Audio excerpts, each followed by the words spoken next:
Welcome to the Creating Conditions podcast, brought to you by the American Indian Student Achievement Team at the Montana Office of Public Instruction, where we strive to create the conditions necessary for American Indian students and all students to reach their educational and lifelong goals.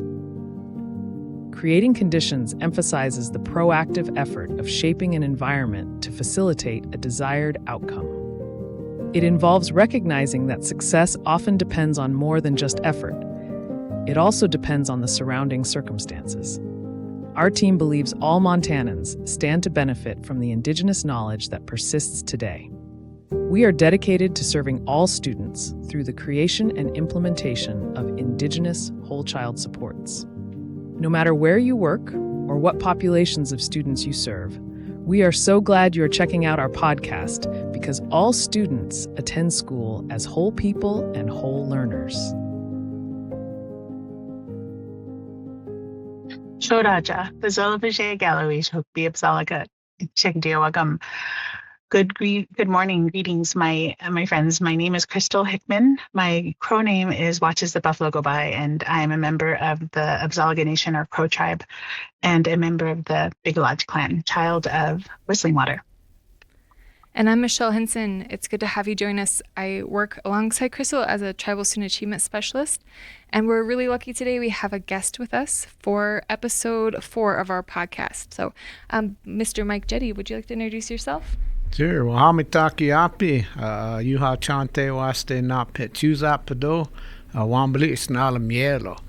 Hello, my relatives. I greet all of you at the heartfelt handshake. Mike Jetty, member of the Spirit Lake Dakota Nation. And my name is Awambali Isnala, and that translates into Lone Eagle. So glad to be here today. And for this episode, we're going to share some information about some Indian Education for All resources that were recently created to spread awareness and bring some prevention to the missing and murdered Indigenous peoples crisis in Montana and across the United States. And so we brought Mike in to talk about some of the resources that he's been working on.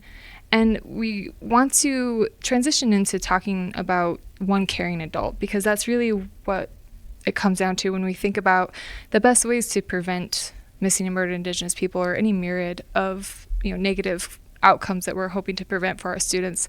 Having one caring adult is a really important piece to that. But before we jump in, Mike, I know not every one of our listeners might be familiar with Indian Education for All, or what that stands for. IEFA is kind of another term that we hear often. And so I'm wondering, could you just provide a little bit of information about what IEFA is, and then maybe explain a little bit about the lesson plan you created? Well, the state of Montana is very unique, is that we actually have it written into our state constitution, and we'll teach about American Indians, and that was put in there in 1972, and it says the state recognizes the distinct and unique cultural heritage of American Indians and is committed in its educational goals to the preservation of their cultural integrity. And that is language right from our state constitution.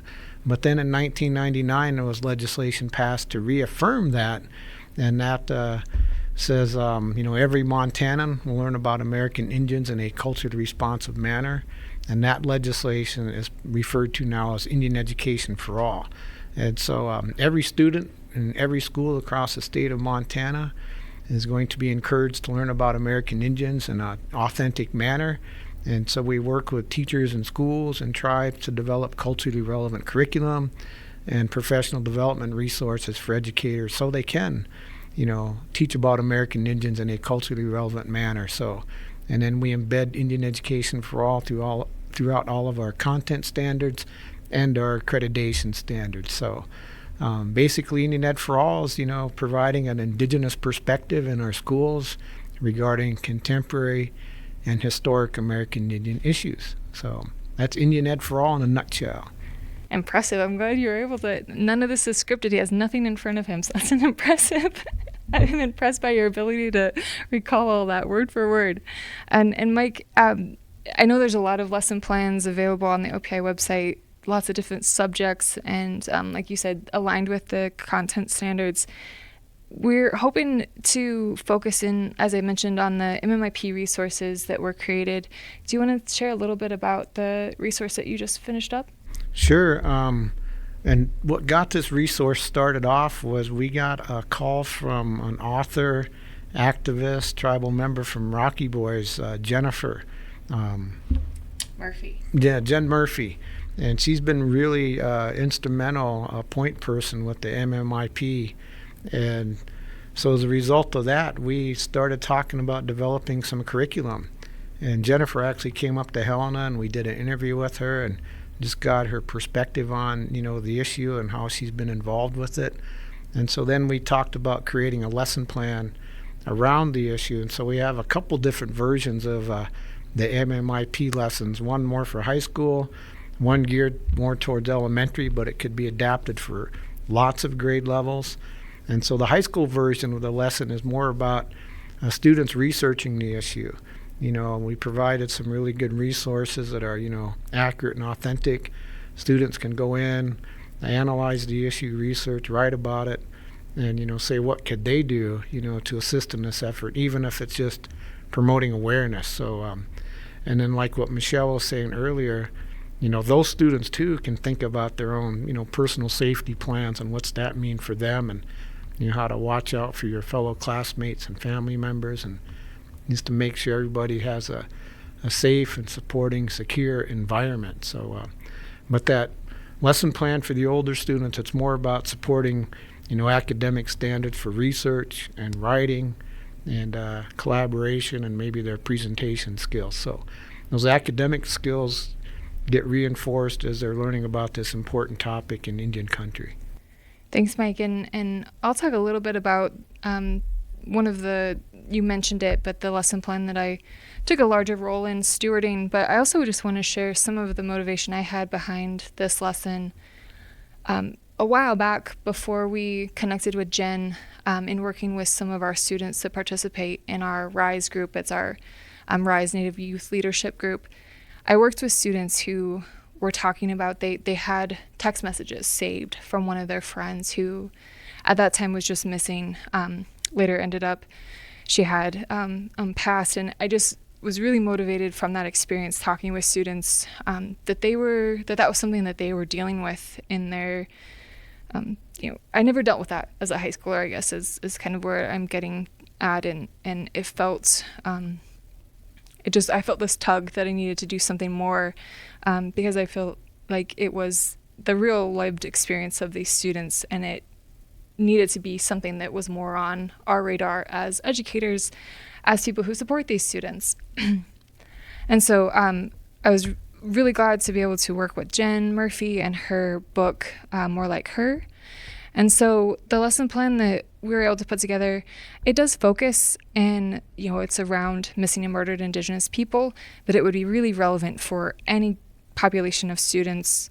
And as you mentioned, Mike, we start, before we even get into any of the content around MMIP or missing and murdered Indigenous people, the students go through a process of identifying, first, what are those kind of signs that you might look for in yourself, kind of that self-awareness piece where you might be having those feelings of discomfort, or just anything where you start to have that emotional distress. And we do that kind of for two reasons. The first, to help students identify when they're outside of school in those situations, but then also recognizing that students unfortunately have experiences around this topic area, and it may make approaching this topic difficult. So while we recognize that it's really an important topic that we should be talking about in schools, we also just want to honor and be aware that students have had experiences with this. And so we want to make sure that as they're going through this lesson, they maintain that feeling of safety. And so we go through that. We go through a exercise where they identify those people in their school that they can talk to, in their community that they can talk to, and then the maybe external resources. So what are those resources inside your community, maybe not directly in your school, but in your community that you can access? Where can you go for mental health support? Where can you go for different needs you might have? And then kind of even broader, what are some of those 24-hour hotlines available to you? And so we go through this process first to just really establish that sense of safety and security. And then we move into more of the content, including the book, More Like Her, And I like that book. In the interview with Jen, one of the things I really like about it is it is designed to allow for students or educators, whoever is reading the book, to go as in-depth or say surface level as they would like. And so this lesson plan also, in that same way of approaching this topic, really is student-led. So there's a lot of opportunities for students to take the lead in having the conversations. And that also is another way to just help that feeling of safety, let students know that they're going to be driving a lot of the conversations, and they get to choose kind of how much they share, how much they don't share, what level of depth and detail they want to go into. And so I am excited to be able to make this available not only for our students who are Indigenous, but for all students, all communities, because even though, like I said, we focus on MMIP in this lesson plan, and it is a Indian Education for All lesson plan, we know that this is not a topic that's unique only to Indigenous communities. We know that it's far-reaching, and every student could benefit from having that level of prevention and awareness of how to keep themselves safe, how to keep their friends and classmates safe, and who are those people, who are those caring adults in school that you can go to if you need help. Yeah, and speaking of those caring adults, one thing that is built into both of these resources is just a note saying as you embark upon this topic to make sure you loop in counselors, and if you have tribal knowledge keepers and cultural resources that could be available in case a student in your class has an emotional trigger, that there's folks in the school to support that, because this is a serious topic, and it might really impact some students. But it could also lead to some healing too. So I think that's a really cool piece of this curriculum. Yeah, absolutely. And thanks, Mike, for that. And so, as you mentioned, that one caring adult, that's kind of beyond the content of these lesson plans, and kind of making our listeners more aware of the lesson plans that exist, some of the resources that exist. We also really wanted to dive more deeply on the importance of one caring adult having, we talk about creating conditions in school, one of those really important conditions being that, safe and caring adult. And so, Crystal, I was hoping maybe you could kind of guide us through some conversations around this and why it's important, and any tips and recommendations for schools who are interested in trying to make sure that every student has access to at least one safe, caring adult in school. So one caring adult kind of refers to a body of work that emerged last decade between 2013 and 2016. And it really was an expansion on some of the adverse childhood experiences research that had been discovered and shared widely. Some of those studies, like through Child Trends and Harvard's Center on the Developing Child, I think, really showed a lot of research around one caring adult can really buffer the effects of those adverse childhood, that trauma and that stress. And when we think about so many of our kids, we live in a time of trauma, we live in a time of stress, that just having that safe connection to somebody really works with kind of the way our brain is built. The social aspects of our brain, the largest pieces of our brain are really around our social connections. And a lot of research now shows that when we're not doing analytical tasks, our brain defaults to relationship tasks, to thinking about the relationships that we have. And so our default setting essentially is to have those relationships. So having that one safe person that you can connect to in school, outside of school, it can be a coach, but just one caring adult can make all the difference to our kids. One study, I think it was Child Trends. I don't have all the numbers in front of me, and I wouldn't share them anyway, because that could get really crazy. But one of them, the one that really jumped out at me, was that kids who had been identified as having that one safe adult in school were 73% more likely to volunteer throughout their lives. But there were other things that were amazing: better physical health, better mental health, less anxiety, more ability to come back from harsh circumstances or trauma, and they just had better health outcomes. Their physical health, actually, I think there was like 10% better health, 10% more likely to engage in regular exercise and things like that. So it definitely feels good to have that important relationship, that safe adult, but it actually has real impacts on the brain and on the developing child. And even the new research is showing that as adults in these organizations, we do better when we have those safe, caring relationships as well. And I think that kind of speaks to our teachers and to our staff cultures as well as our school cultures. Thanks, Crystal, and thank you for all that information. I'm wondering, do you have tips or strategies that you recommend for schools who are interested in, not taking for granted or making assumptions that those relationships exist, but really ensuring that those relationships exist for every student in their school? Oh, I think there's so many things you can do to promote a culture that has a social aspect. I think things as simple as checking in with students on a regular basis, using a wellness wheel to think about whole child wellness, and start those discussions with kids. But I mean, it goes even way more basic than that.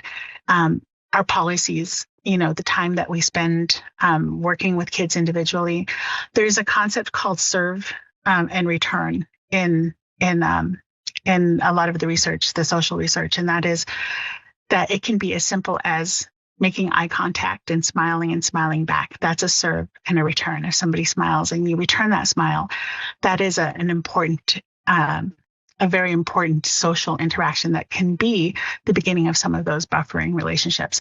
So making sure that there's time in our school days and even in our staff settings to have those sorts of relationships, or environments where those relationships can grow and develop.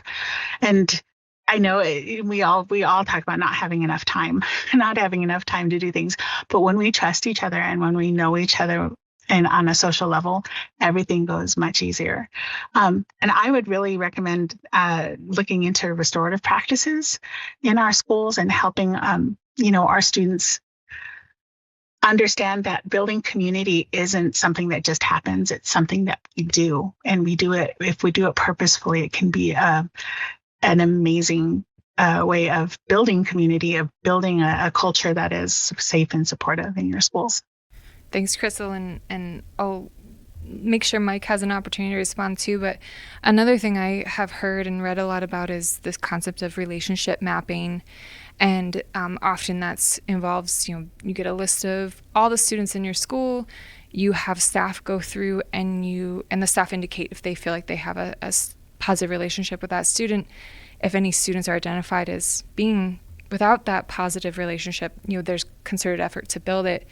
But then even, I think more than that, letting the students themselves respond. And so either letting the students go through that process of identifying who it is they have a safe and caring relationship with, or I think about the opportunities now with school climate surveys, adding a question in there, do you have an adult in your school? And I know with school climate surveys, they're more anonymous, but it could be a good place to start to identify, are we putting the time in? Are we doing the job that we think we are with making sure that those relationships are built? And if so, how can we maintain that? And if not, what could we do differently? And so I love some of these ideas. And Mike, anything coming up for you? Anything you want to add or weigh in on? Well, I really like thinking about indigenous knowledge systems regarding relationships and beyond just people, connecting with the environment, the landscape, plants, animals, just being aware of your surroundings and how to treat all of creation as a relative. And I think having that kind of awareness can increase your overall awareness of your surroundings.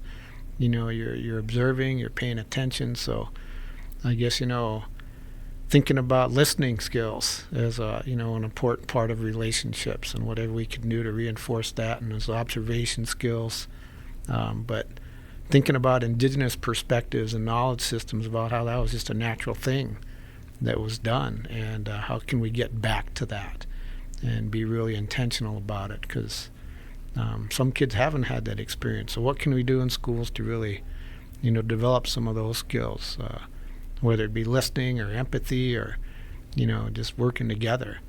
But I think, a lot of our Indian Education for All resources go back to reaffirming kids' identity, no matter who they are. And I think that kind of work, will hopefully lead to, increased self-esteem and, participation in school and stuff. Whatever we can do to support students where they're at. And I think this curriculum and these resources get at that. And serious topics, but, you talked about smiles. Smiles are contagious. I like walking around with a smile because it makes people wonder what you're up to. And, just another way to look at it. But I think actually that makes a really good point, Mike, is that one of the most important things we can do for our kids and for each other really in the world is to be compassionately curious about each other, to really lean into each other and maybe take down some of those walls that we build around ourselves. And I think that's a real Indigenous perspective. That's a real kinship way of looking at the world, is to lean in.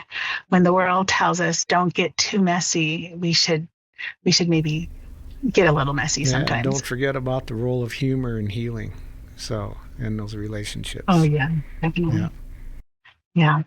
Sharing a laugh with somebody can be one of the most effective serve and returns that you can even imagine. One of my to be able to laugh favorite things to do, and I used to teach junior high, now called middle school, but was I would have my students do a fake laugh, and we'd all practice fake laughing, and then everybody would just start laughing, and it's like you felt so good after that. But then the other classes would want to know, what's going on in your class? Why is everybody laughing so much? And I didn't tell them we were just doing it to laugh. But so try that out. If your students are having a rough day, let's just say, let's all do a fake laugh and pretend we're a studio audience for a sitcom or something. And that can just generate, feelings of, what's the science behind that? Endorphins and stuff. And definitely science behind it. So Yep. Laugh a lot in the midst of all the craziness sometimes. So.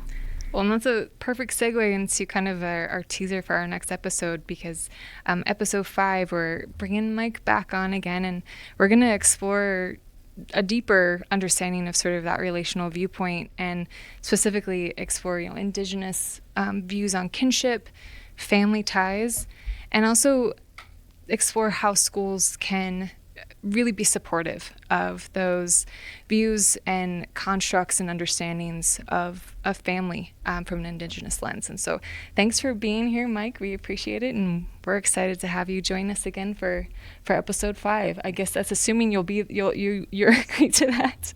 Sure. And then just one other Indigenous philosophy. In Dakota we say mitakoyasi.